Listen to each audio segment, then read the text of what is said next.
Vijay Devarakonda Kingdom movie మళ్ళీ వాయిదా పడేలా ఉంది. ఆల్రెడీ మే 30న రిలీజ్ చేస్తామని గతంలోనే ప్రకటించిన చివరకు జూలై 4కు వాయిదా వేశారు.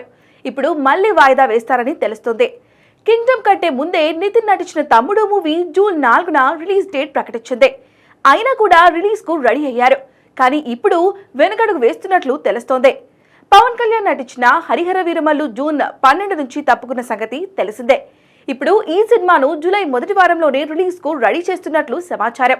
వీరమల్లు జూలై మొదటి వారంలోనే వస్తే తమ కింగ్డమ్ మూవీని వాయిదా వేసుకుంటామని ఇప్పటికే నాగవంశీ క్లారిటీ ఇచ్చాడు.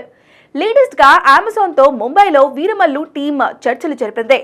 ఆల్రెడీ అమెజాన్ వాళ్ళు అడ్వాన్స్ ఇవ్వడంతో ఇప్పుడు త్వరగా రిలీజ్ చేయాలని ఒత్తిడి పెడుతున్నారట. ఈ నేపథ్యంలో వీరమల్లు జూలైకి షిఫ్ట్ అయినట్లు తెలుస్తోంది. 1-2 రోజుల్లో అధికారిక ప్రకటన కూడా రాబోతుంది. ఎటు చూసుకున్నా కింగ్డమ్ వాయిదా తప్పేలా లేదు. కాగా రౌడీ ఫ్యాన్స్ ఈ సినిమా కోసం ఈగర్గా వెయిట్ చేస్తున్నారు. గౌతమ్ తిన్ననూరి ఈసారి తనలోని మాస్ డైరెక్టర్ ను చూపించబోతున్నాడు. అనిరుద్ సంగీతం అందిస్తున్న ఈ సినిమాలో cute beauty Bhagyashree Borse heroine గా నడుస్తోంది. ఇప్పటికే రిలీజ్ అయిన టీజర్ సాంగ్ సినిమాపై అంచనాలను పెంచేశాయి. కానీ రిలీజ్ కు మాత్రం నోచుకోవడం లేదు. మరి కింగ్డమ్ రిలీజ్ ఎప్పుడుంటుందో చూడాలి.